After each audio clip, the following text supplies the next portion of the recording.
Hi, I'm Robert, And I'm Evelyn. and this is Talking About It.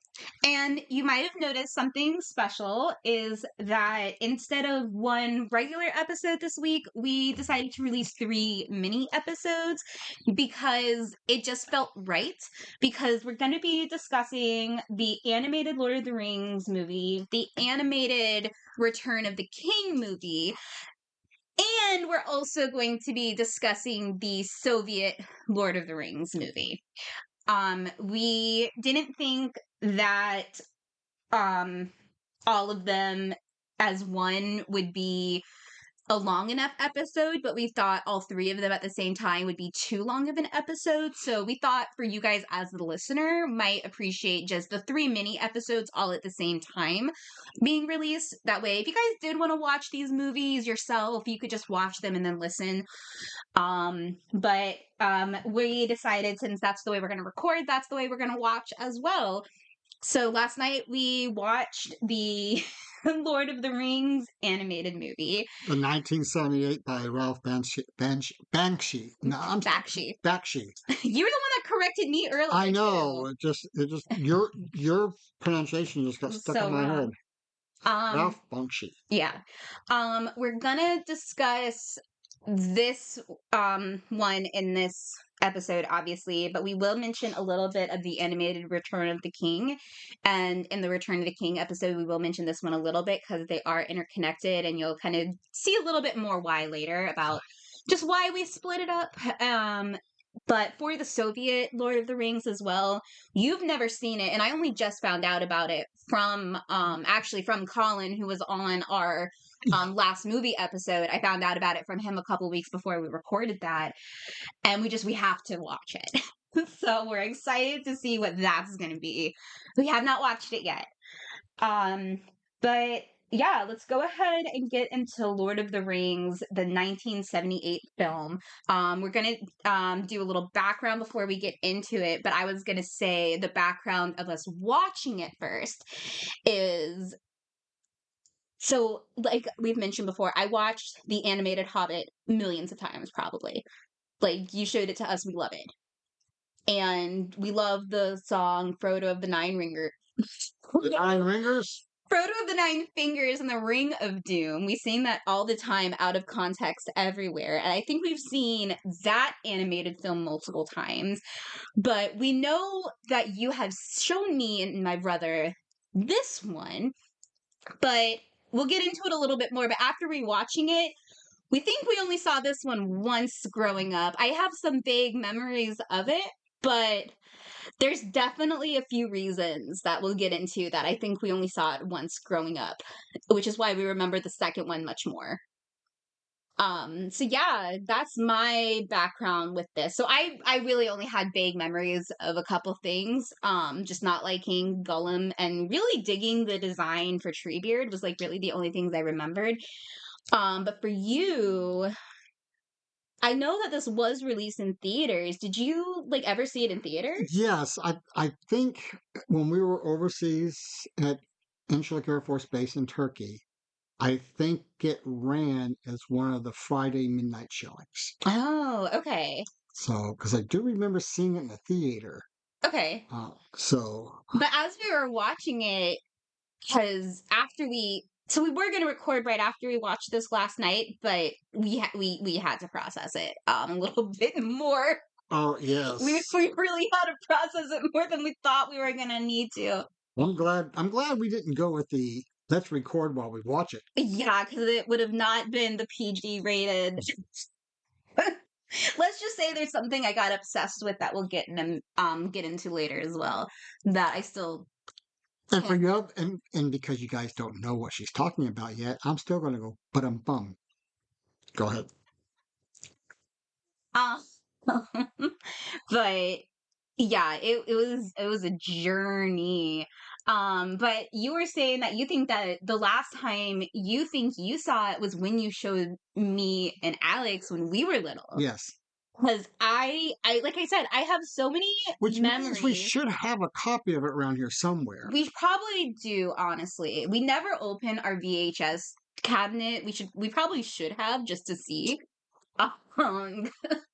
But But yeah, I have so many memories of sitting on the couch in your office with the small TV, watching The Hobbit and the second animated Return of the King, while you're listening to it in the background doing work, and Alex and I are on the couch just enthralled. But yeah, I really don't think we saw this one more than once. Yeah, I don't think so either. So why don't you wanted to get into some of the background of the movie first, Right. and then we can talk about the movie itself and why we did not see it again and why we probably won't see See it it again. again. Right. So yeah, so this is so by the time Ralph Bakshi uh does this, he's already got some stuff under his belt. Yeah. Um Previously, so in 1977 was the release of Wizards. Yes, which I have a vague memory of as well, and we are going to do a full episode about cuz I'll need to rewatch it, but yeah. Right. So Wizards, if you've never seen it, I can't explain it. But it's kind of it's It's like a post-apocalyptic fantasy yeah, kind of thing. right. And but what's interesting is so again, when I was overseas with my Mhm. dad, at Enschlick Air Force Base, um, the whole base had teams for any sport, Mhm. and so There our was only like 12 of you, so you all had to play you know it. yeah, so, well I'm talking about base wide. Oh, I mean, okay, okay. every Oh, not just your like your junior senior class no of no no 12 no people? no. So no junior senior between junior senior class we probably had 35, and it was pretty much well split between male female.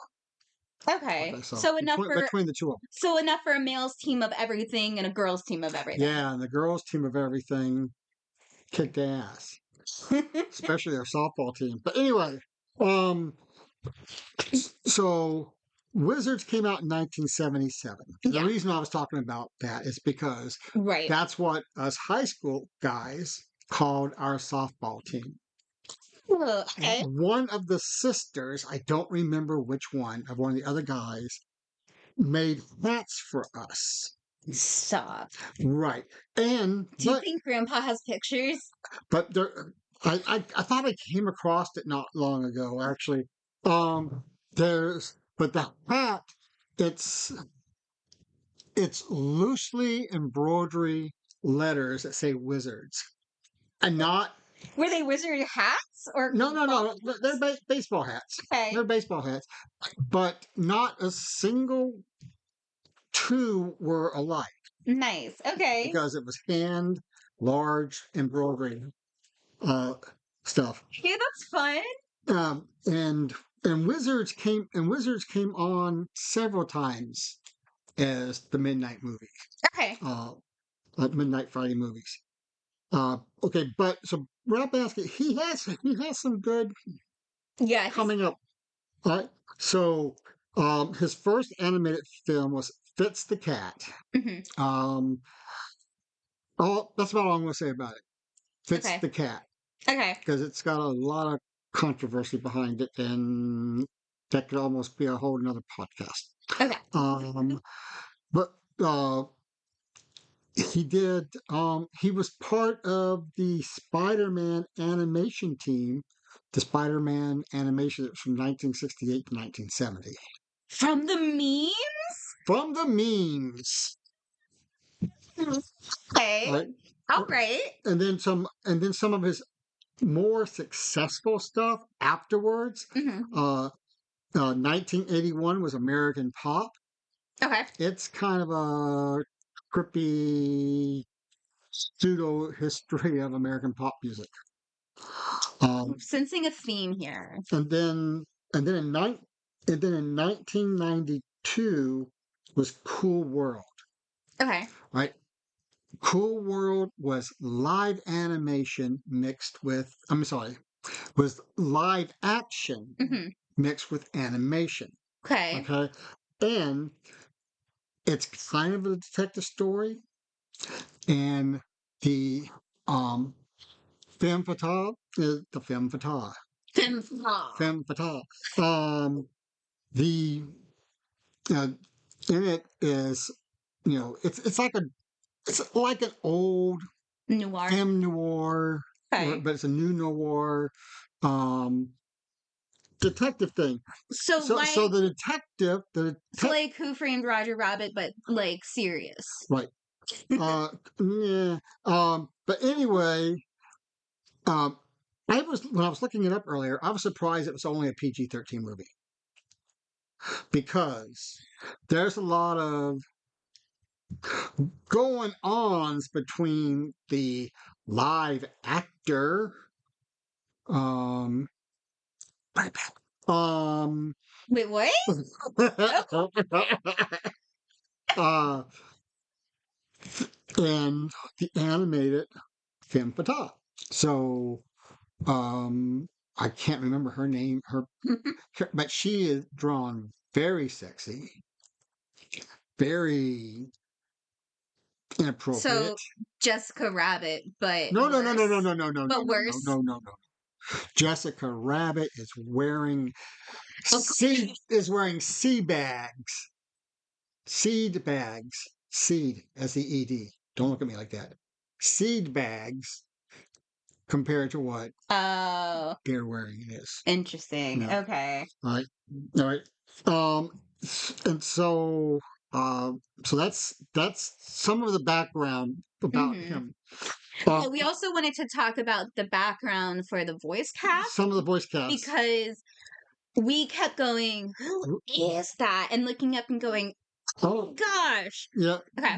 Right. So, um, he he particularly went to Britain because he wanted a British voice cast. Makes Almost sense. almost everybody that he picked up were either Shakespearean actors Mm-hmm. or it's like or and Mm-hmm. were in the cast of The Bridge on the River Kwai from 1957. Well, okay. So so first I'm going to start with some of the Obvious ones. no, not the, I'm going to do the obvious ones last. Oh, So so Gondorf is voiced by William Squire. William Squire at the time was an actor in the New Globe Theater, oh, okay. or yeah, So very yeah, the Shakespearean. Stratford on Avon type of Okay. thing.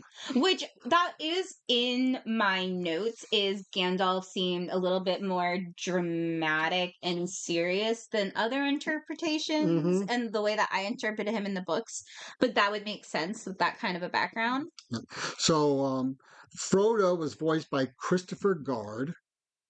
His brother Dominic Guard did Pipkin. Okay. Pippin. All right. Now Dominic Guard decided that voice acting and acting wasn't for him. Mhm. So he became a child psychotherapist. Does he show kids this movie and analyze their reaction? That I need to know. um, so Aragon, Mhm. Aragon was voiced by John Hurt. I I Now John, I mean, I know. I think what everyone knows John Hurt for basically is he is the person that the alien pops out of his stomach in the movie Alien. I would say a lot of your generation would know him as that. But But yeah, but a lot of people my age, well, the big obvious one is Ollivander from the Harry Potter movies. right, Got that Harry Potter reference in there, guys. I actually was taking care of a cat named Ollivander this week. Anyway, but also he played the voice of the dragon in the Merlin show, and in his older age, he played a lot of wise older male roles in a lot of British if you television and look especially fantasy television. if If you you look him up on the IMBD, IMBD, there's just so much stuff on there, yeah, he's in and you go, oh yeah, Yeah. Oh, yeah, when you're looking Yeah, at it. he's in for millennials, I would say, or at least my friends that are the huge nerds, we know him as those type of roles. Yeah. So, um, the biggie is Anthony Daniels. Anthony Daniels So, did Legolas, right. who, if you don't know, shame on you, but he's the actor and voice for C3PO. Which when we realize that we're gonna have a conversation about Legolas. Legolas is gonna be its own section. But like, Okay, yeah. wow. So, Just wow. others who worked on the film, Tim Burton. Didn't know that. Tim Burton worked on the film. Okay. One of See it. one of the head animators was Dale Air. I'm sorry. So Tim Burton Hmm. was on the team of animators. Yeah. Dale A. Bear, who was a famous Disney animator. Okay. If you've never heard his name, you have seen his work. I He was the animator for he was an animator for Winnie the Pooh, The Rescuers, The oh, Black Cauldron, love that movie. Who Framed Roger Rabbit, Eh. Lion King and Tarzan, Oh, Treasure Planet, Wreck-It Ralph, Frozen, and The Princess and the Frog movie. And there's okay. other movies. Those are These just are the the big biggies. ones. These are the Okay. biggies. I feel like I've heard Evie mention him before. I'm gonna go ahead and plug Evie and Matt's podcast, Magic Mirror podcast, where they talk about Disney animation. And I've definitely heard her mention his name before. now, now moving beyond that, so originally, um, Bansky wanted to use Led Zeppelin music as the music, as the background music, and have some of the songs and It stuff like that. it would absolutely fit the vibe Like, of this movie. and just because of things, Yeah, it royalties couldn't and happen. Well, contracts. so here's a little rabbit hole. In order to do it, he was going to get them to re-record their stuff on a different label, uh, Oh, and then be able to get the rights to to that that. label. Okay. But because of who Led Zeppelin was with, Hmm. um, They wouldn't let them. they wouldn't let them. Okay. Right? So the other thing, the last background thing of all of it is, so he had several people tell him he should probably call it Lord of the Rings Part 1. Hmm. He didn't do that. No, he didn't. As hindsight is 2020, he realized many years later Hmm. that if he had called it Part 1, they would have funded Part 2. And since we went ahead and mentioned it, let's go ahead and talk about that part real fast. So, one of the reasons we decided to split up Lord of the Rings and Return of the King, just for context right now, the way that they split it, they end it right after the Battle of Helm's Deep. Just so you guys can see where the split is. Wait. But It's done by two completely different. I was about to Okay. get there. I was just telling them where this part ended Okay. with it being two parts versus three. So it ends at Battle of Helm's Deep. But just like you totally spoiled for these wonderful people, the Return of the King animated was done by completely different people with completely different animation. Right. And so if you grew up with television animated holiday movies, Hmm. you would know Bass and Rankin. Hmm. They did. Oh, I didn't write the list, but chances If you are, know, so if you watched Elf is the big one for millennials that is a classic now. The people that made Elf literally in the script, it just says the North Pole looks like it was made by them. Yeah. That was their entire aesthetic that they were going for, Right. and that's a whole nother issue because they were convinced they weren't going to get the rights to it. So like during the North Pole scenes, they filmed it with two totally different costuming just in case. But thank God they got the rights to do it because it's absolutely fantastic. Yep. Okay, and so that's all I have for background. Right. I got some more Yeah. information as we go on to the show. Well, like I said, let's go ahead and talk about why it's just not part one, why it's someone else. Because you mentioned it a little bit, so I wanted to just talk about it because you were saying it didn't do well in the box office, right? I mean, it did okay. It did make a profit. Okay. But you had asked me last night what the Rotten Tomato rating was. Oh, yeah. So just to give you an idea, Wizards, which came out the year before, Which was revolutionary in this animation style, I think we should note, and the animation style was very heavy. From there, was very heavy in this film. right? So I will also, And actually, yeah, he took it a next step up. So yeah. from Wizards from 1977, the critic score was a 62, audience score was a 69. Okay. It became a cult hit. Yes, I do know it's a cult hit. Uh, So it was revolutionary in animation. Right. And Lord of the Rings had a 50 from the critics and a 64 from general audiences. Mm. I unfortunately I didn't have as much time as I would have liked because I wanted to look into why that is because I wanted to know if it was plot, if it was animation, or a combination of both. Because I do have thoughts on both, Yeah. and not all great, to be honest.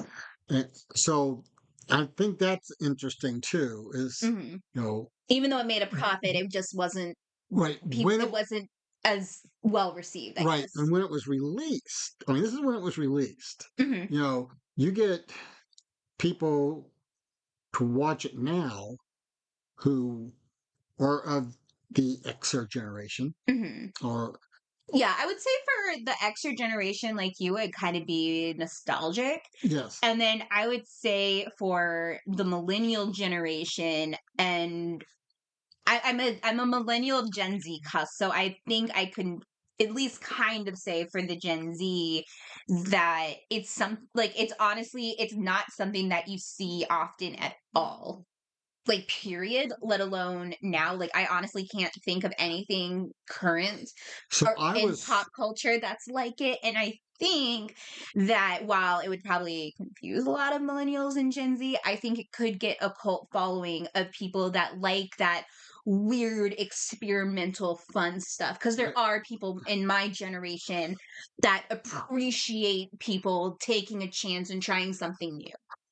And what's also really fantastic was a couple of weeks ago when we were at Baltimore Comic Con, Hmm. I found a T-shirt with the main character from Wizards on it. Oh, that's hilarious. You didn't tell me that. I thought I showed it to you. Okay, No. I'll have to, Okay, you'll have to show that to me. That's might have to take a funny. picture of me wearing it and put it on the. Oh, you bought it? Yes. Oh, okay, yeah. That picture's going up on the Oh yeah, socials. yeah. Absolutely it is. So, Um and so that's all I have for background stuff. background stuff. Okay. So that being said, we were going to watch the movie and then we were going to talk about it. Honestly, we didn't Dad asked me, "Oh, we're going to have to write notes, aren't we?" Just like not being like, "Ooh," but it's like, "Oh, we got to like write notes and pay attention," which can sometimes be distracting. And I'm like, "No, we don't need to take notes. It'll be simple." That being said, I have so many notes. I know that Like she sat there and did it on her phone, thinking at first it would only be one or two. like one or two thoughts I didn't want to forget. It's look like just yeah, it's a lot. Yeah. I you it's start a good so scroll. so So you I'll lead it you since I lead that, have all yes. these thoughts. Because again, Well, and so you have these thoughts as first timer watching too. well, in a long time. Well, I mean, Without remembering it. I mean, yeah, Yeah. it's practically the first time. Yeah. And it is the first time of me watching it now that I know the books. Okay, yep, yep. Yeah, because so yeah, it's the first. So it's like when I originally watched it, I probably thought it's like, oh, it's just like the books. And now that I've read the books, I'm like, oh boy, are we gonna have some fun here? So basically, like the first thing I noticed was like because I knew it was animated, and again, I had The Hobbit and Return of the King in my head.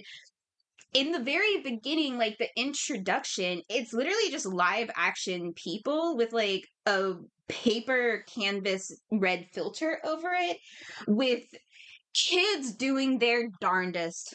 It is kids doing their best not even high school, middle school, their best middle school play acting that they can. It was so dad hated this, but I went, man, this is really cheesy, and I forgot I'm lactose intolerant. Oh, you had to say that again? I thought I was funny because I usually love cheesiness, but this was a lot for me. Um, Now what's it? but Now what's it?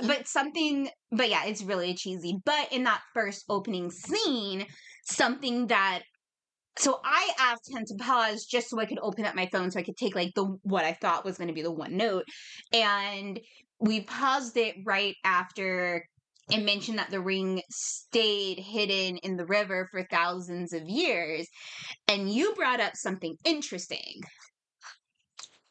So the part of the ring, Hmm.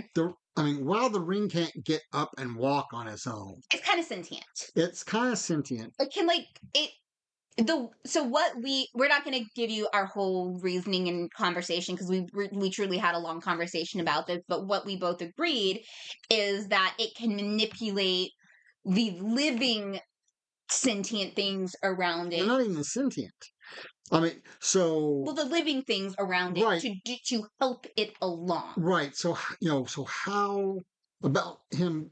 About so the ring went into the river, but and say eventually buried and like was buried. it was buried in the river, but yet it gets way downstream, Yeah, it gets it gets way downstream stays there for thousands of years. years. And then you said something that made me laugh so hard, which was it really waited 1,000 years and Gollum was the best it could do, Do which yeah, hilarious. But then we both paused and went, wait a second, there's something here. Because we know the ring basically like it basically put itself in situations to be discovered away from Gollum to continue back out into the world and either cause chaos or get back to its master right. or both. And then the other So side of that yeah, coin is also that it waited until its master got up to a certain plane of power where the ring would be helpful to him. yeah, that too. Yeah. So it Yeah, because I made that note like later in the movie where it's like because when Boromir does his whole, we'll get about Boromir later, but Boromir goes, it's like, why not use the ring for this ultimate power? And I realized oh that like, yeah, everyone keeps talking about this a horrific, horrible power that they can do with the ring, but the only people we ever see with the ring are Frodo, Bilbo, and Sam for a brief moment. And Frodo and Bilbo just want to disappear and just hide off and do their own thing. And Sam's ultimate goal is to command everyone to make the greatest garden of all time. Jesus Christ, Evelyn. So that's literally like how I interpret it, and it's just the funniest thing in the world to me. And I feel like that's what Mom would do if she had the ring. But like we realize because we only Mom see would still kill everything that she touches. no because she She's got a no. She has a black thumb, and yeah it would just make the black thumb even worse. well she would command people that are good with plants to do her bidding, Okay. not her actually raise the plants. But anyway, what I mean is like we never truly see what the ring could possibly do. And Gollum too. We see it with Gollum, where Gollum just uses it to like, eat things and hide away with his precious. And so like because we always see it from these viewpoints with the ring, it's like we never really understand how the ring works and how the ring could possibly do that, because we really only see it as making people invisible. Right. But it's like, from that was the first time it really occurred to me that it does have like potentially like other powers and influence.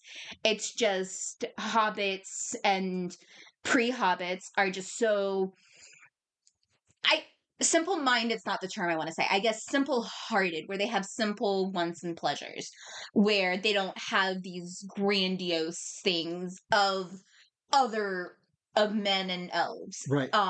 So it we never like even see what it could also do, because the people that wield it are just very content with simpler things. But, well, and not, and even for Gollum, it's it's greed. Yeah, it It's just just pure, amplifies the but it's greed. not. But it's greed. Like, it's It, greed for everything. It is like the like greed is its biggest thing that it does. It wants everyone to covet it, right. because in that way it protects itself and can do what it was made to do. Right.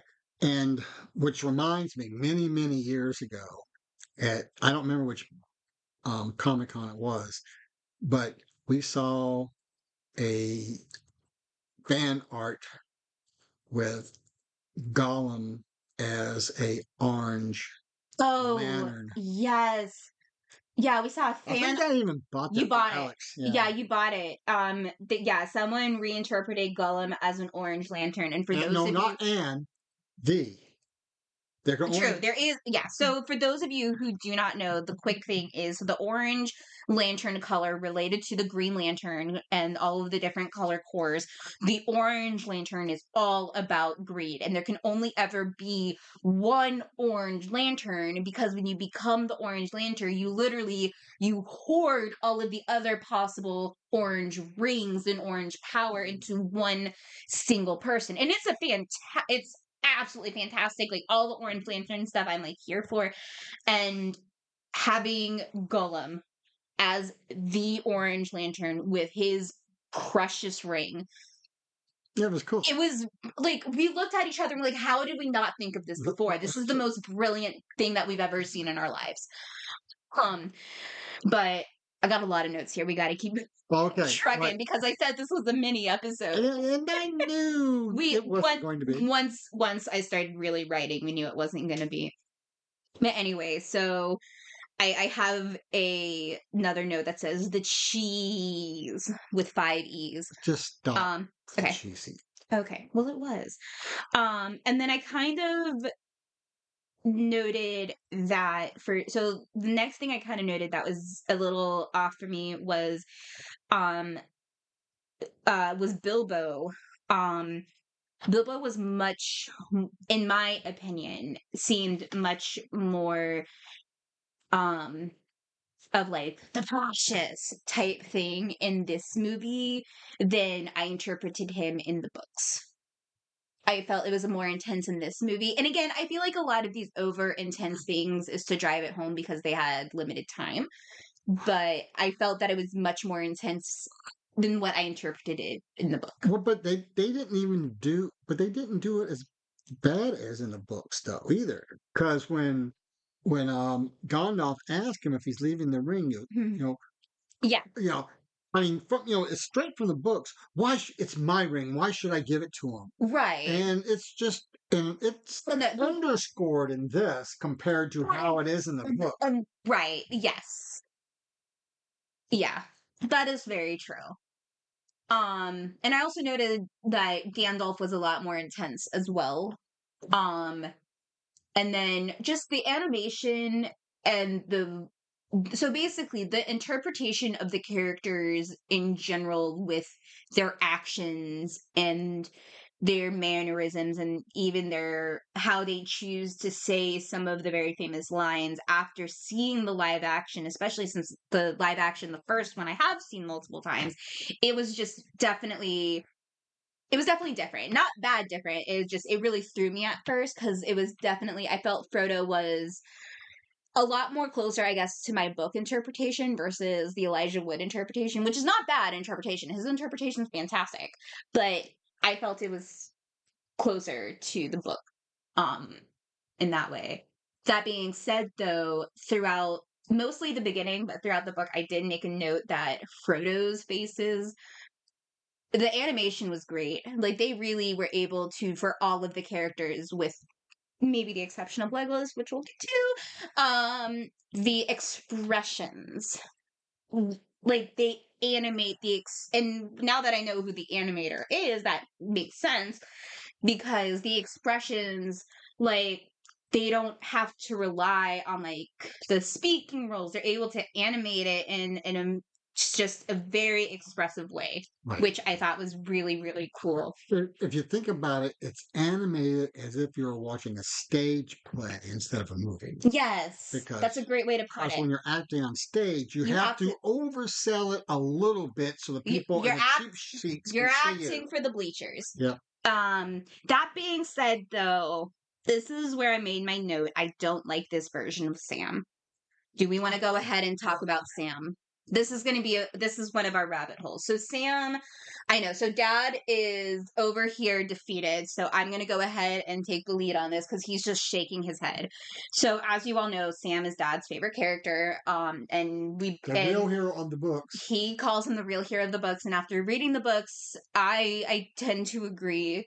And the movie was almost offensive, in my opinion. I feel like that's the term I want to use, is offensive in the way that they interpreted Sam, because they chose to make him seem like an absolute buffoon. I don't even see them as a buffoon. Mm-hmm. I see it as because he to me it was the comic relief buffoon character. Yeah, but also because of today, which we're going to get into with some of the other characters, Mm-hmm. because of today, I see them doing a really bad stereotypical on the spectrum. Oh, true. I mean, they even draw him. They draw him like a 1970s animator would draw a mentally challenged Yes person. Yeah. And I mean, I know they were going to make him in this simple. Yeah, but the way they they made did him it, simple-minded too. and yeah, exactly. And in the lens of 2023, it does not interpret well. It's bad on all fronts. And there's a couple other things that we'll briefly touch about.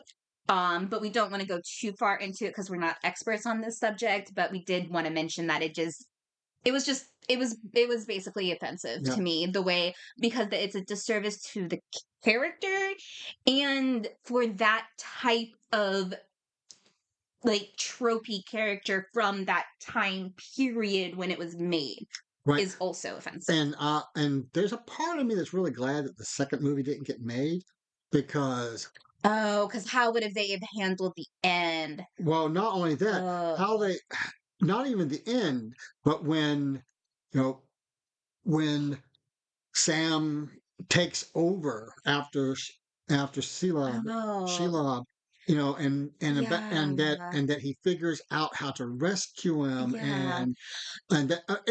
even even fighting and talking bad about Gollum. Yeah. So yeah. So I will say, I'm going to go ahead, since we're talking about Sam, I'm going to make my note now that we do see the Mirror of Galadriel. We do have the scourging of the Shire mentioned, which I wonder from what I saw in this movie, I fully believe he would have done it. In the second part, I fully believe he would have done it. How it would have gone, we would have to see. But anyway, my next note is Saruman is Santa with a log as a stick. Which, if we're gonna put screenshots of this, guys, because Saruman the White is not white; he's wearing red. He looks like Santa. He's wearing red with like a purple. A very bad Santa. It made sense later. Later in a flashback with Gandalf, when he and Gandalf are talking, he calls himself Saruman of Many colors or all the colors? Yeah, but Many colors, but yeah. he He does calls that them in that book too. well, he does that in the book too, but he's still wearing white in the book. In and that would make sense because white is actually a Yes, compression of all colors. But yeah, he looks like Santa. And my first thought was that it was an animation choice to make it easier animation I wise. think that's But then later, I'm just jumping all ahead at this point. So later we see the Gandalf the White reveal, and when they first see him, they think it's Saruman the White, and they're just like, "Oh, it must be Saruman the White." And then we discover it's Gandalf. So again, it didn't quite make sense. And again, I think they did it because he was in multiple scenes, like with Gandalf as both the gray and the white, and it was probably an animation choice, but it was a weird animation well. choice. Also, red. It's a very classic color Villain for color. evil. Yeah. Yeah. Speaking of color, Hmm. I'm gonna jump ahead a little bit Are we so I gonna? don't forget. No, just no, Oh, no, no, no, okay. no. So, um, Wormtongue, Yes. Wormtongue. The inside of his cape is purple. It's Yeah. that Disney evil Evil purple. purple. It was. Yeah. Yeah. My note about Wormtongue, I'll just say it now. My note about Wormtongue was he looks like if Gomez Adams was a 1970s Disney villain. And then you said, yeah, pretty much. When I said that. But anyway, so I mean, Mer- just seriously. I mean, yeah, he not even Disney. I'm talking about I'm talking about off Disney, no no pre Disney. I'm talking about silent film era. Oh You yeah, yeah, know, yeah. I was Very I classic was villain. surprised he didn't twirl his Mustache. mustache Yes. Oh because my gosh, absolutely.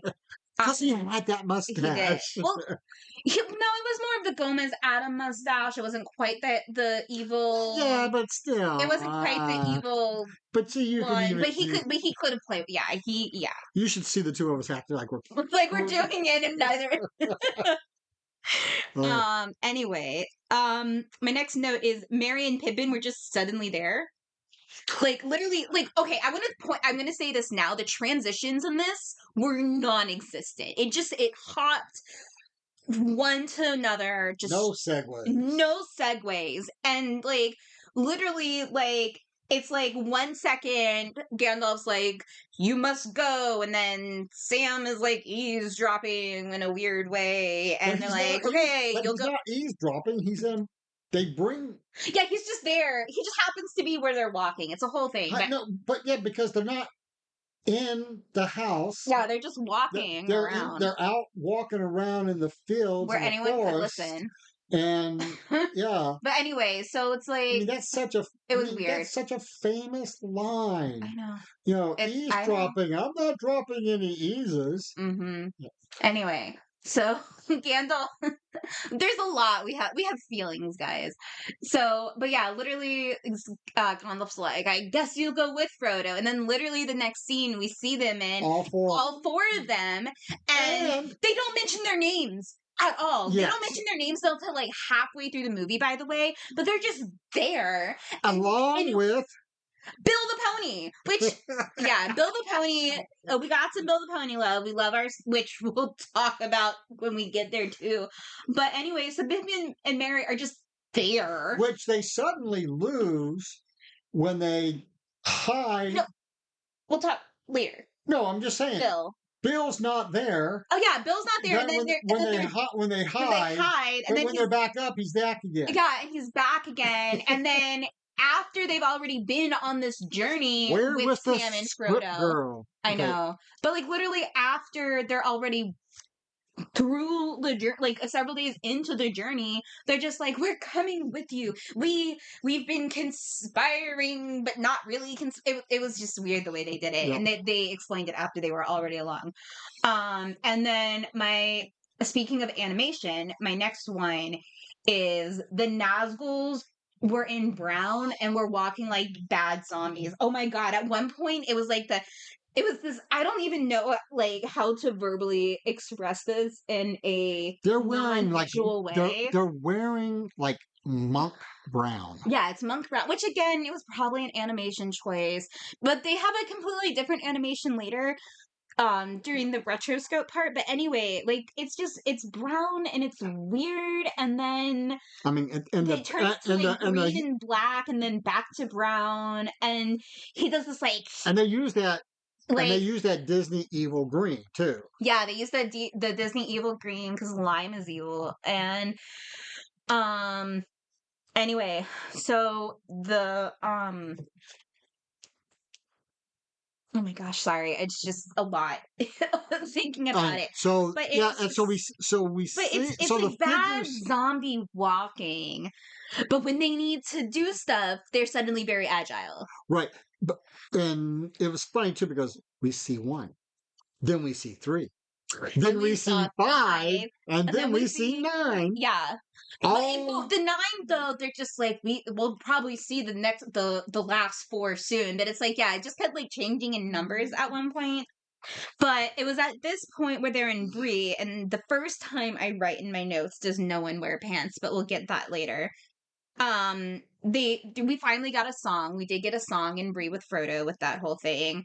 But then like which was so awkwardly it done. was yeah, it was I weird. mean, I mean, It was the pure animation, and then it was the retroscope style where it was the live action people with the animated okay. So over, I and it want was just weird. okay. This Do you is want to where talk about the retroscope yeah, now? this is what I This want is to talk where it about. first like really shows Yeah. up. So what's really interesting is that um yeah, Bonsky Bastion.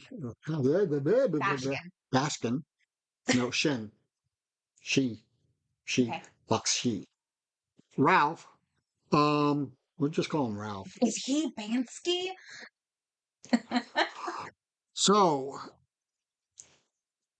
he he does he films live action anyway. Yes. To to make a template.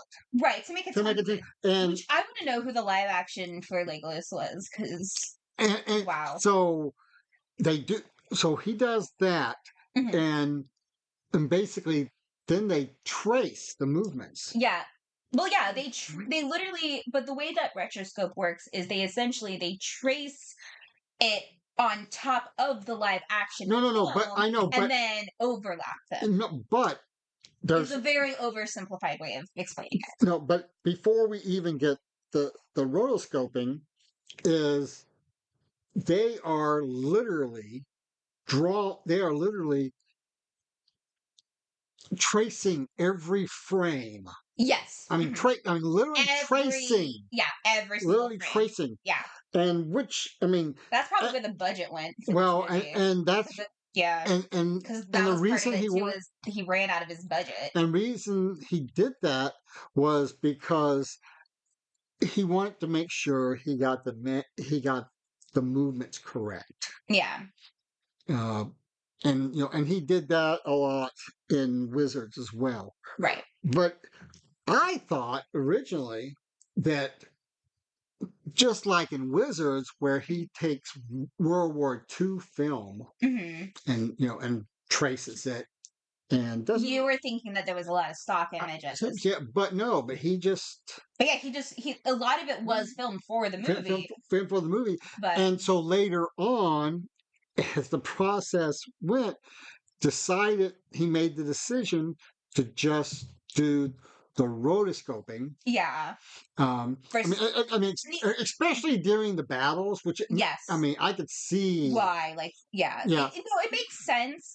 So the thing that so I'll go ahead and mention now that my problem with the animation is that there's three very distinct animation styles, and that to me was jarring. If it was just one or two, I don't think it would have been as bad, but because it was three very distinct, because they had the rotoscoping, they had the traditional animation, and then they had the over like it felt like over processed, over stylized backgrounds where it was overly detailed, and right. because it was overly detailed, it clashed with the simple animation part.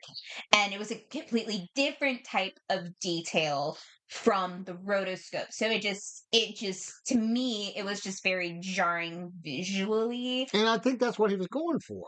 Because if Yeah. you watch Wizards, Oh, okay. and yeah, if you watch Wizards, Yeah, definitely with like the orcs and trolls and goblins, I can see that that's what he's going for. But it wasn't just them. It was like it was in like Rivendell and Lothlorien too, and it really was just too much. It was too much on the all right. senses. I So, think for me, maybe that's just my and ADHD though. what's really interesting, I cannot confirm this, but according to a couple of things I read, which was very general, Mhm, is that the a lot of the critics who were favorable mhm. called it movie painting, Okay, yeah, I can see that. call it movie painting, Yeah. and they talked about how great he used it and stuff Mhm. like that. I mean, because he does it. I mean, It, it's yes, no, for what it is, it's incredible. right. It's three incredible styles, and that might be why it was so jarring too. Is because the three styles are done excellent and perfection. Mostly.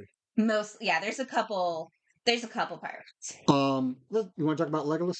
No. Not yet. Okay. Almost, because at this part I have my second note of Strider doesn't wear pants, because I was trying to figure out, we're going to get more into the pant thing later. I was very preoccupied with the fact that no one was wearing pants, guys, because even for a fantasy setting, I feel like not wearing pants is like just You impractical. are incorrect when you say nobody is wearing pants. Okay, I should say All the race of humans. no, No one in the race of no, one in the race of humans wore pants, no. because I was looking. Half those people, most of the people at Okay, the in Bray, prancing pony. you're right. Bray So is the only part that there's humans wearing it's the pants. where they're only wearing their top piece, whatever the hell you want to call Is it. when it's just the pure animation. No, no, no, no, no, Oh, no, or the main no, no, characters. no. Battle. The battle was the one where it was the most Well, like I mean, blood but is happening. anybody who was a warrior didn't have pants on. It was just anybody Yes. who was a warrior didn't have pants on. It was only their top that went Like that kind of like covered their booty short. right. But yeah, I And mean, and it's not it, and which we get glimpses of, guys. they should have actually gone kilt length Yeah. with them. Yeah, it made no sense. Yeah, right. Because like I'm gonna say it now. There were the entire all of Rohan were men with no pants on riding horses. And one, riding horses with no pants on, what are you doing? Riding horses for long periods of They time with grew no up like pants? that though. It's like it's got to be thicker calluses than your heel. And like I'm not going to Okay. say the other part that I was thinking, because this is a PG-13 podcast, but the other part is the thing that threw me off the most was when King Theoden is on a war horse with like dragon scale chainmail with no pants on. Like, how is he not getting cut with every little movement? I want you You to know, I want you to notice how obsessed she is about men without pants. it makes no practical sense. I mean, it didn't. It's a practical thing for me.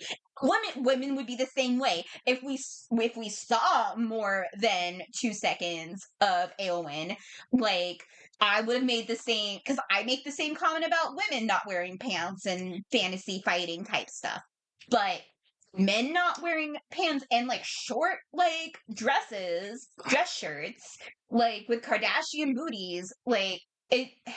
But if you knew, But like, if you watch, but all of that time period, fantasy has that type of thing, and and that's the thing. I've always been fascinated with like those old like animated Dungeons and Dragons and other fantasy type stuff movies from that era.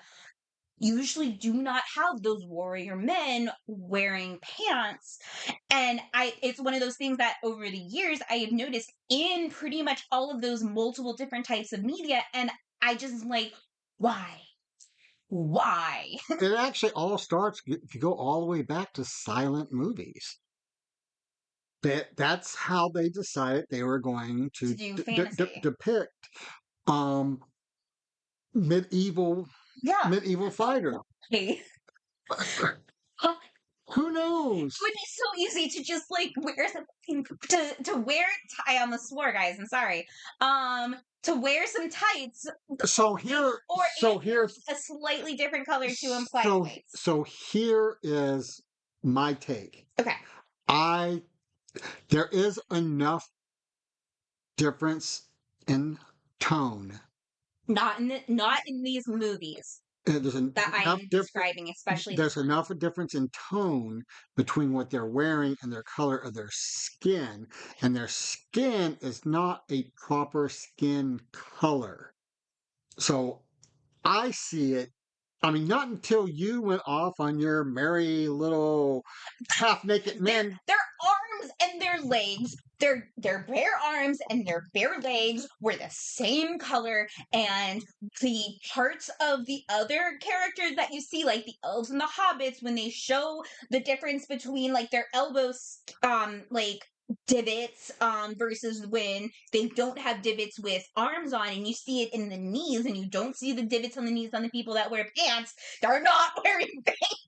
We're going to have to. Stop now, because We're going to have. And if we don't delete this, I don't know why. So, anyway, but so no, I think this is a good place to talk about the other the thing, other Aragorn thing. the other Eric. So So, you're gonna make our statement. yeah.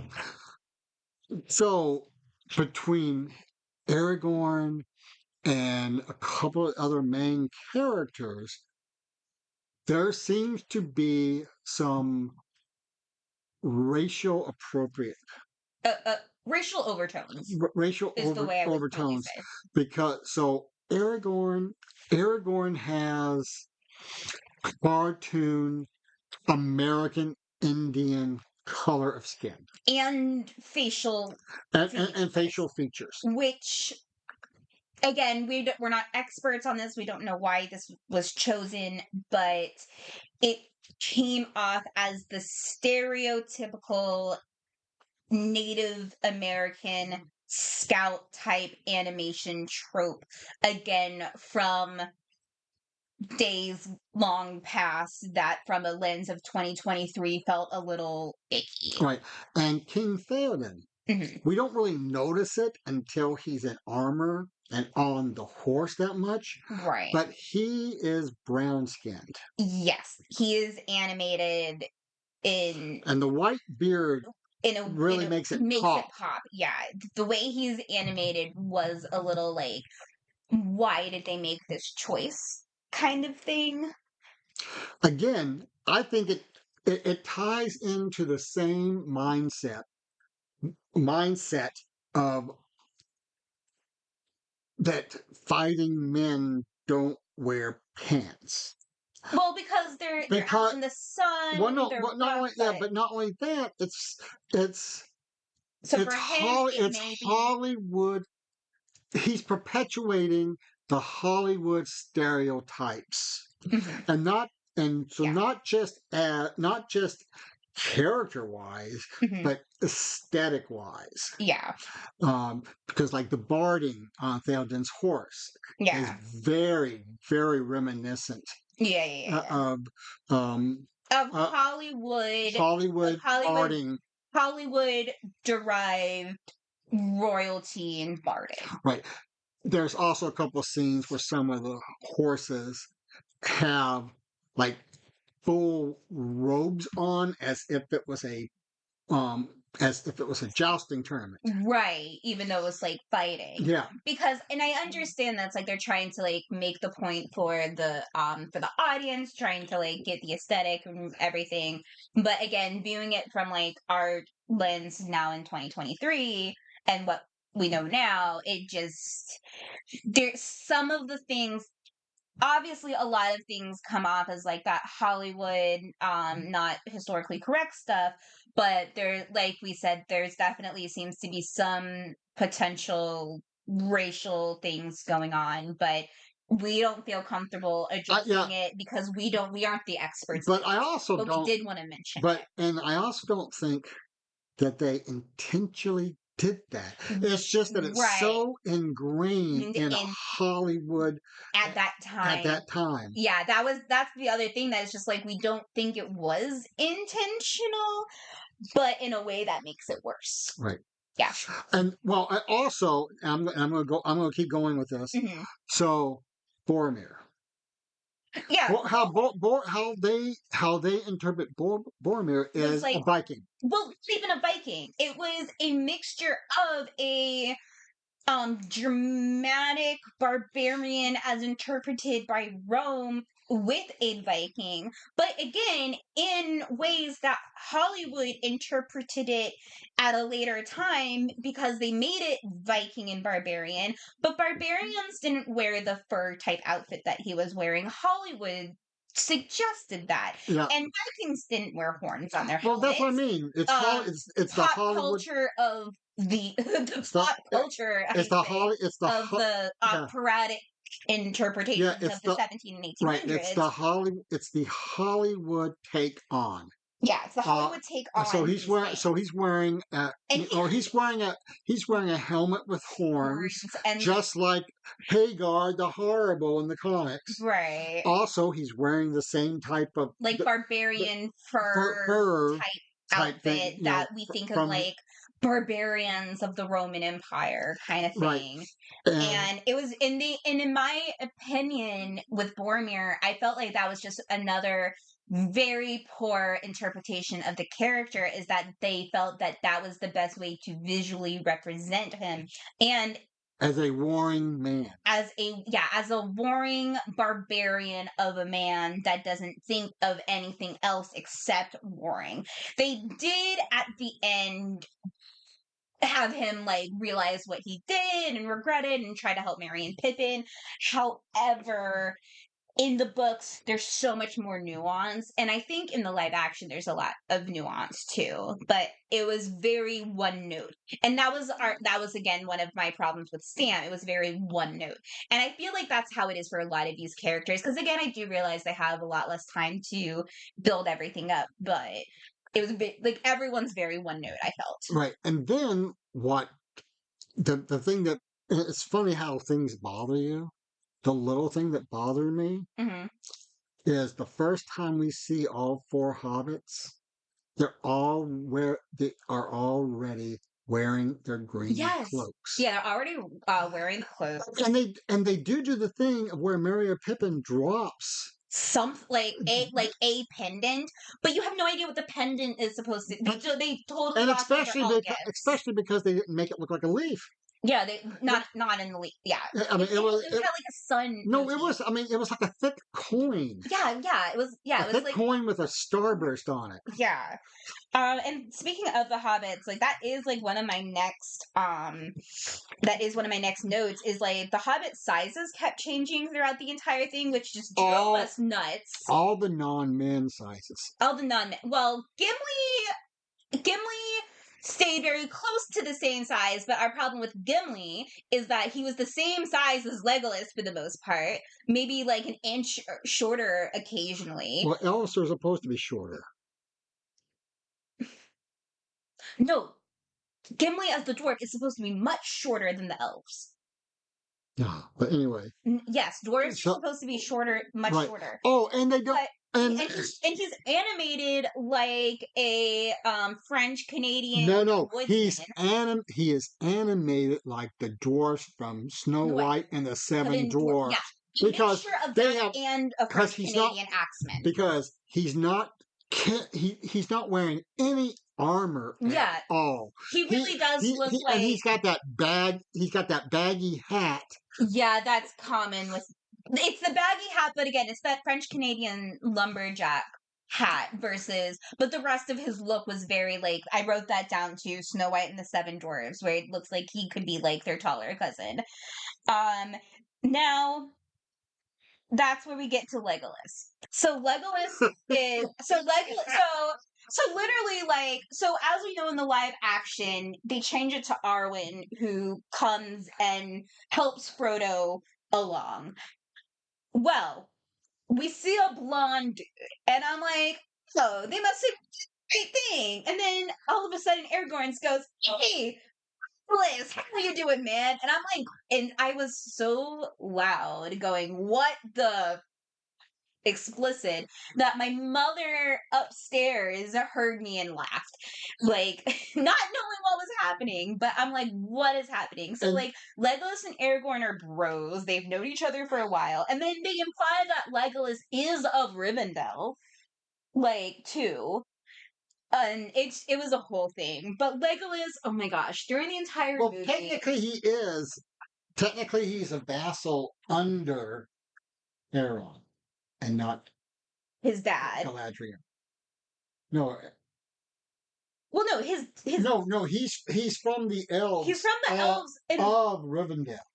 right in a different area, but it's like his dad's the king of that area, but they work with elf. But anyway, it's much He it's too shows much. up with blonde hair Blonde, short hair. at a weird length, and Yeah. he's got these blue crossed eyes. Yeah, he was basically cross-eyed the entire time. Faces he was making. Like, I know Orlando Bloom is basically a meme at this point for his background faces, which I didn't really pay attention to watching the movies because I was just looking at all of the movies, but I've seen the gifs and the memes. But this was a whole nother level. Like, his face is like, he's like biting his lip weird the whole time. He's cross eyed half the time. Whoever was doing his live action parts was like, I can't even, again, verbally describe how that was. It was like a man who was told act like you do ballet and he's never seen a ballet.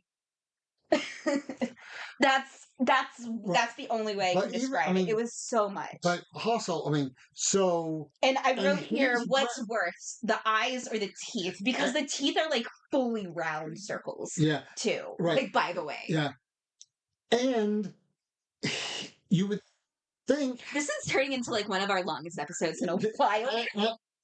and you would think that they would at least put him in green, but no, he's wearing white and silver. Yeah, it was weird. It was just weird. And then I put at least he's wearing pants. So, But anyway, so like yeah, my next two notes was like Boromir and Gimli. I put this in here, but it was later on in the movie that I realized we didn't see Arwen at all or mentioned, which it's like, okay, what were they going to do in the second part? But anyway, well, but then what do you mean? See, Arwen doesn't show up she's in the books no, she's until much, much later but than they show him. She shows up in the she movie. mentions she's mentioned briefly in passing as being there, but we don't get more of her later. But anyway, but this is where I put, did they kill Bill?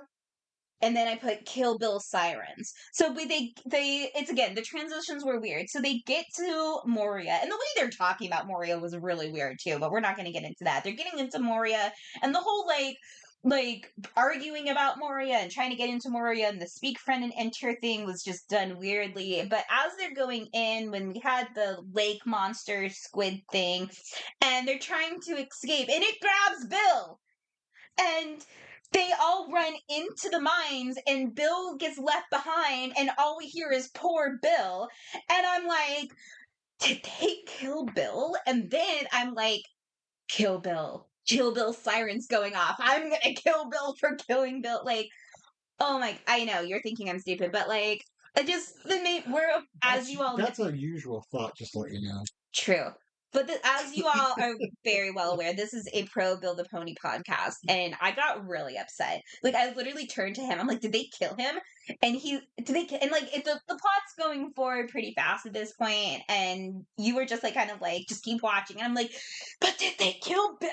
Like, yeah, it was. I was distressed at that point. And it's like, what the hell are you thinking? And then this is when I pointed out with the battle scene. The battle scene was actually really well done. I really liked the battle scene.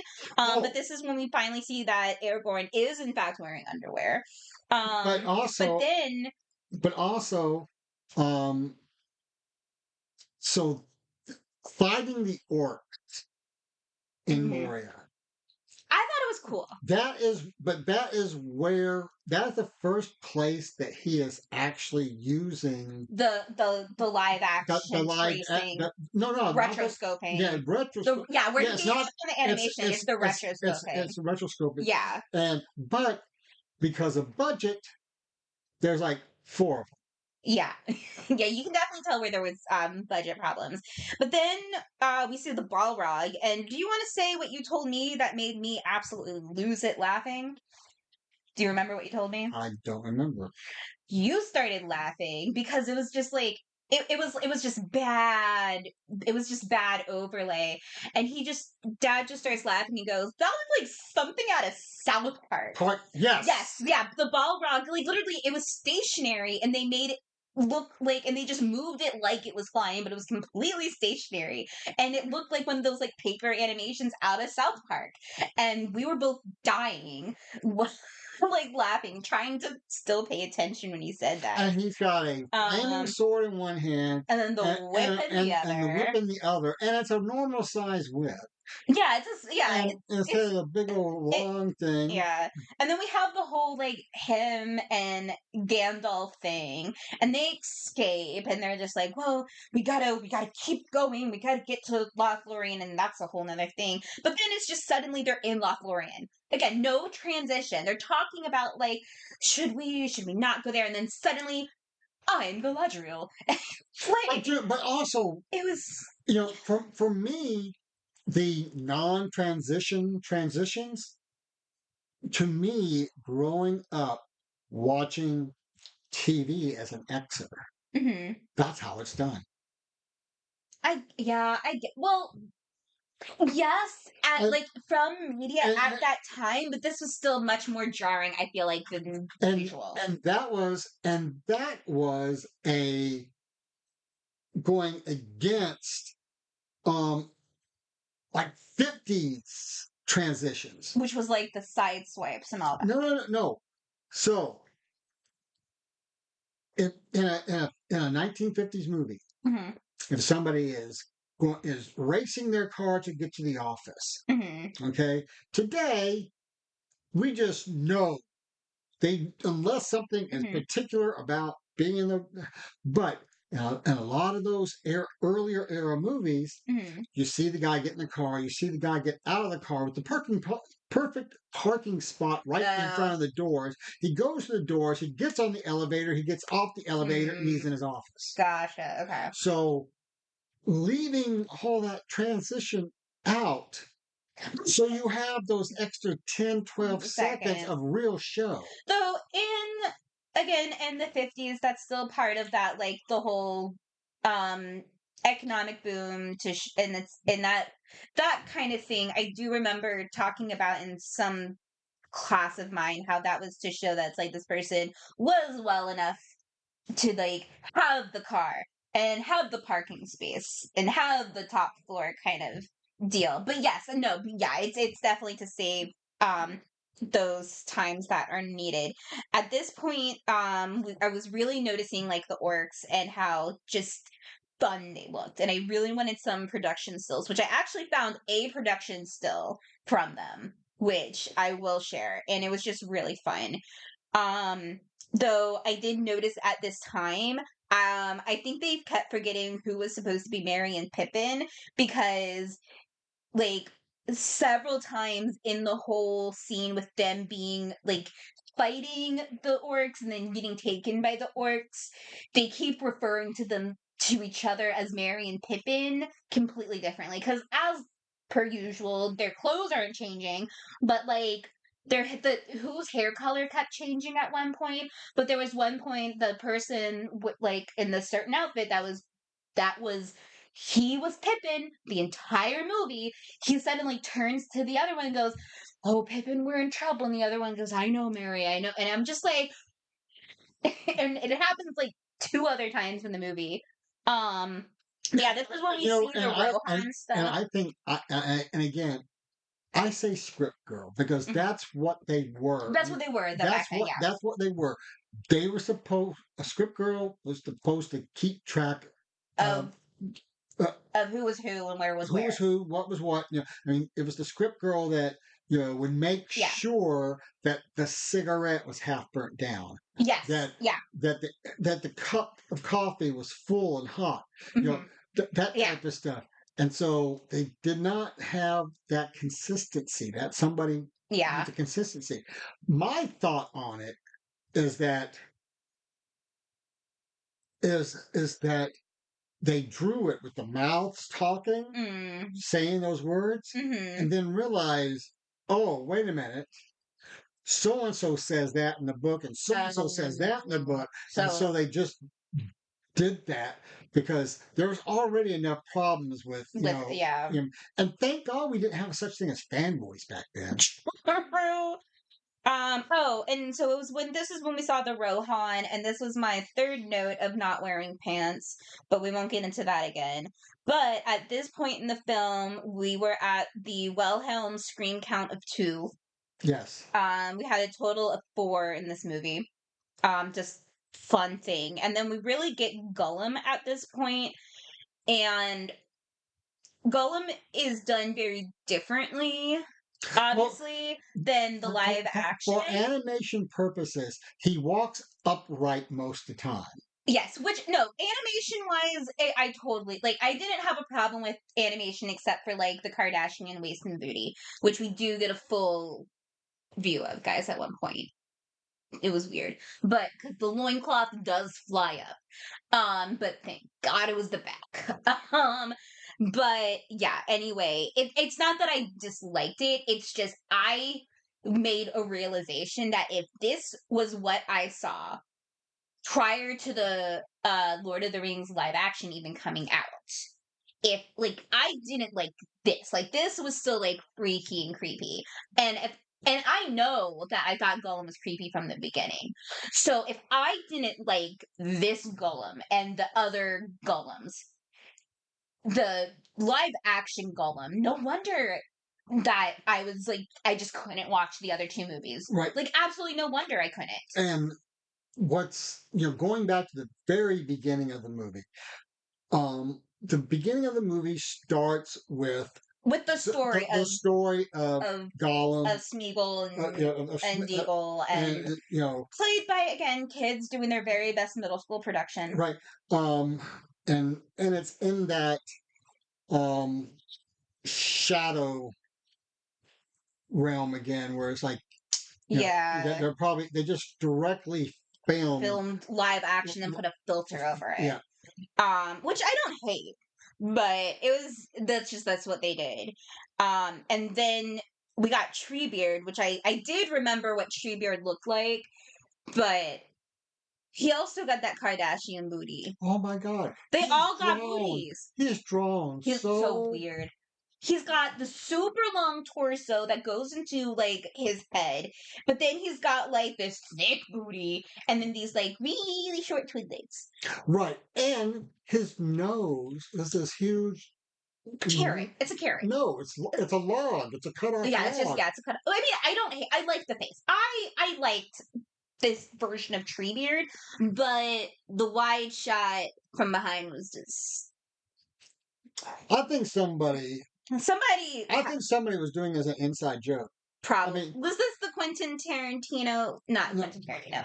The is he the one with the foot, the feet thing? anyway, no. Anyway, oh, you know what I mean though. Anyway, also, Yeah, it might have been an inside joke. but people were doing that in movies at the time. Yeah, Right? So if it you is have a a very stereotypical type of very fantastical creature type animation of that right, era. so um, I don't think there is any existing film of this from the first Star Wars movie, 1977. Mm-hmm. But when they were getting to the aerial fight scenes in space, Mm-hmm. and they needed a couple more props to Mm-hmm. just zoom across the screen real fast, Mm-hmm. it was somebody's white Converse. That's hilarious. and I mean, it's only there for like Mhm. 3 frames, so Yeah. it's like I do know. going through like a fraction of a second, but they Yeah. just this white thing you see go by, Yeah, I you do don't know that. see it well enough to know what it Well, is. that's like the guy that has the ice cream maker, the 1970s ice cream maker, that it's just this quick shot of like he's just holding this piece of technology. But you see that at like all the sci-fi cons, you always see the one guy dressed as him with the ice Uh, cream maker, uh, and it's I love it though. I love it. It's not it's in a loving way. Like, But at this point is where I say the worm tongue equals evil Gomez Adams, and then where Santa Saruman says the many colors part, and that's where we right, and they realize and they that and they really condense the Sauron stuff, the Sauron, which but also even the thing with we don't know how from the movie. We don't know how Gandalf gets imprisoned on top of the tower. yeah, they just mentioned that he was Is that there and the eagle he saved was? him. I mean, and That we don't we even don't even think he was in we prison. We just think he was there. we He know just decided to leave. no. I It's mean, not even implied that he's that anything happened or there was a fight or he was in prison. He's just like this happened, well, no, and then the eagle comes to rescue comes him. and comes. He doesn't even say comes and rescues me. The king picked me up or something is the word that Yeah, he used. right. But anyway, so at this point is where I make the note because the entire movie I kept saying it's like, are they saying Aramon? Because it sounded like a Digimon name to me is the reason I kept getting confused, which I know you think is gonna be stupid, but that's why I'm like, Aramon, what? Because like they were not saying the S like very well, if at all, in most of that. Saruman, There's like Saruman. there was like 2 times where the S was like actually pronounced. It was really jarring, like hearing it. But I also said that at this point, where the Wraith Wings were truly drawn like pterodactyls, which just reminded me of like when we first talked about it, reading the books, how the way they're described was like pterodactyls. And this was done like, what, 10-15 years before the first pterodactyl fossil was discovered. Like it was written I don't think before it's it was, yeah. I don't remember how long ago it was, but I remember you telling me that it was really weird how close it was to that, and it was before the first fossil had ever been found of a Mhm. pterodactyl. And it just kind of reminded me of that. It was very much how I envisioned it in the book versus So the live so action. so as many times as you've gotten off track and are now making this a 5-hour episode. Um, But meat kettle. the so the whole thing about the pterodactyl too that always bothers me. Hmm. Why has it got a P in the beginning? Yeah. It's that's my there's actually a kids book called The Worst Alphabet Book in the World, and the front of it is P for pterodactyl. But anyway, so um after this is where there was actually something that they added in the movie that when I pointed it out, we both agreed we really liked this addition. Where at one point Gollum is kind of saying it's just like the precious is a heavy burden. Lets me help you for a while. And Frodo says, I tried to write down the exact quote, but I might have gotten a little off. Frodo says, before I let you hold the ring, I would put it on and command you to jump off a cliff or into fire. And we both kind of looked at each other like, huh. Because that's literally what happens at the very end is Frodo puts on the ring, Gollum fights him and ends up eating off the finger. He falls off the cliff and into fire / lava. Or lava on fire, whichever way. So we both thought that that was actually a really fun addition. We actually really liked that Yeah, one. That's something we definitely got to praise yeah, it was. the script for. Yeah, it was a call. Yeah, and then it's the Battle of Helm's Deep, and we were just enjoying it. Like, just the way they did the orcs was just so fun. The entire movie, we were just enjoying it. Because my last Well, note, and the men. and this was like the final like scene was Helm's Deep. So my final note was they forgot to animate the tour. Forgot to what? They forgot to animate the door at Helm's Deep, remember? Because there's a whole like multiple like scenes of them with like Well, with a battering ram, and it's at just a brick wall, and it's all these, and they're trying to stop them from getting it, well, and there's this thing with it's Aragon, see, and then suddenly in the next scene, it's busted open, but yeah, in a way that looks like it should be a door. So we honestly, it's like it it's truly just seemed like they just forgot to animate the door. right. It seems that way, but I mean, but for that purpose, it's what it originally looks like. It looks like little alcoves because it's not because there's not only the one that they're in Right. It looks like little alcoves. alcoves, but like that a door should be in Well, one of them. well, And and the again, the way doors, the opening and we don't see the door at all until it bursts burst open, open, and we see that from the other others side, exactly, and yeah. it's like oh somebody. I forgot to add So, something. no, somebody didn't work on this project together like they were supposed to. Here, you do this um part, you do that part, you do that part. That's Yeah, why we and got. then the narrator, and then basically like we have the whole fight scene, which again was really like the fight scenes were done really well. I liked them a lot. We had the fight scene. We had Gandalf riding to the rescue with the rest of Rohan, and they defeat them at Helm's Deep, and the narrator just kind of wraps it up. Yeah, Like we don't even see a final shot of like Sam and Frodo or anything. It's literally the final shot is just like Gandalf with his stick on Shadowfax, which it was a white horse at least. They did do that, which we were wondering if they were going to do that at one point, but given the animation choices with color, but they and did do Gandalf the White Well with the white and and the white beard, and I really like the detailing that they did add onto yeah, his white robe. right, But yeah, that's just the final shot. right. But what's interesting too is Ralph says in an interview Hmm. that he didn't want to leave it as a cliffhanger. Right. He Yeah. wanted to finish that part of the story Hmm. and not tease the next movie. But again, If that he might have helped them. might have helped him get the second movie done. Yeah. Which that's the part where, so that was the movie, and I totally just forgot what I was just about to say. It was Gandalf. It was, oh my god, what was I about to say and transition to? Because I had something. I've been Robert. No, because you still have some wrap up stuff. No, I've done everything. No, there was one wrap up stuff that, oh, that's what it was. Okay, so the wrap up thing that we were gonna say is, so yes, unfortunately, this movie didn't do as well as they would have liked.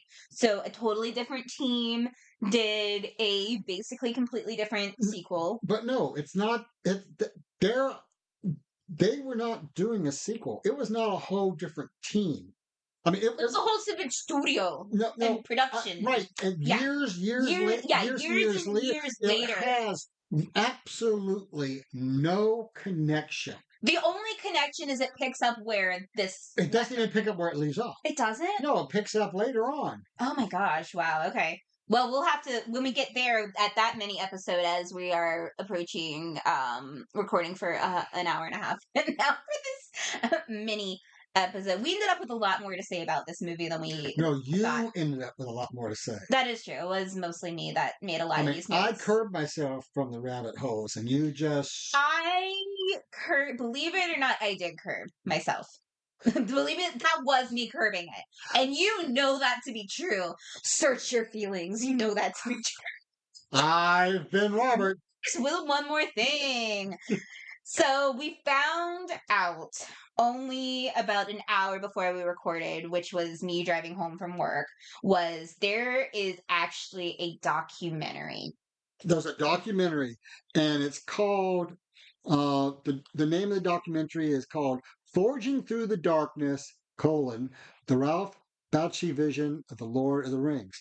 Now, yeah, so we only just found out that this is a thing. And in my very, very little time of trying to find out if it was online somewhere. Mhm. It seems like the whole thing is available from Vimeo. Okay.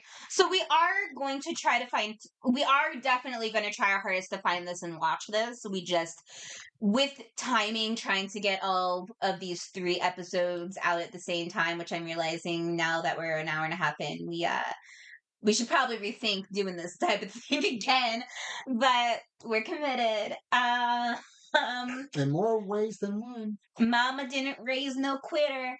Uh, but yeah, we unfortunately didn't have time to watch the documentary prior to recording this, and we had a timeline to be able to record this, so we couldn't really push it back to get it out in time that we wanted to.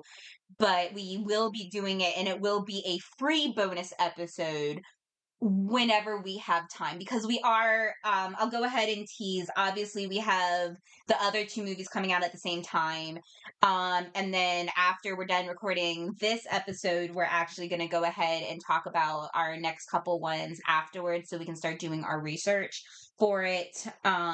So I'll look out on the social medias, because I will put out the exact order of the next couple ones within probably by the time this comes Yeah, out. we have to decide. Um, We have to decide how much of the appendices we want to talk about. well, How much of the we know the semi-related stuff. we know what we want to cover. We just still need to figure out exactly what order we're going to do it and what we're going to combine with what. Because there are a couple things that we're going to combine in just one episode, to try to keep us from going down rabbit holes, because there's several different ones that we could easily go down rabbit holes with. And you thought the episode with Amy Cullen was long. And it easily could have been longer if my computer wasn't dying and they had to go to dinner with the Amos family. Which honestly, I would have enjoyed. Yeah, It was fun yeah, it was fun recording talking that. to him. Yeah. Yeah. All right. So yeah, so definitely by the time this comes out, look at the social medias. We're on Instagram and Twitter as Tolkien Pod, and we have our own Facebook. So we'll be able to announce. You'll see all of that by the time this is out, about our next couple episodes and what order we're doing them. The appendices might just take a little bit longer, because I have been determined to read all of them, but I'm also in 2 other book clubs, because I'm an idiot who has no time but still does things. But I'm committed to reading the entire appendices at least once to say that I did it, because I would like to, just like our podcast talking about it, be able to just truly read everything. And so we already got a couple requests for things that we absolutely have to cover from the appendices. We're not covering everything, and Robert's only going to read the few things that we are going to talk about once I've read them. So if you guys have any special requests for things that we absolutely need to cover from the appendices, definitely shoot us a message on any of our socials or our email, which is tolkienaboutit@gmail.com, and we'll definitely try to get into that. Again, this was a much longer episode than we anticipated, but I'm so glad we did it, because Making it longer. I enjoy talking about this movie.